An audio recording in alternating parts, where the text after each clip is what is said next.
Attacking is the act of using force, aggression, or strong action toward a person, object, idea, or situation. It can happen physically, verbally, emotionally, or even in sport in games.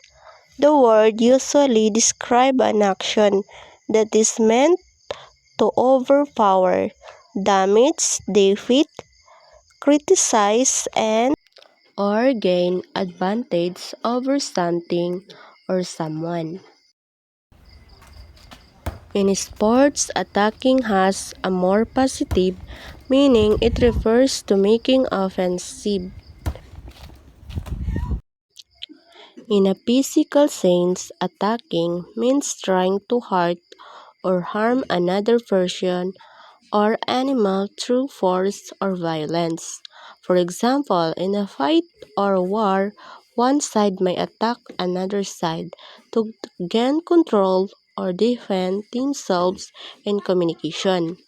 Attacking can also mean speaking harshly or criticizing someone strongly.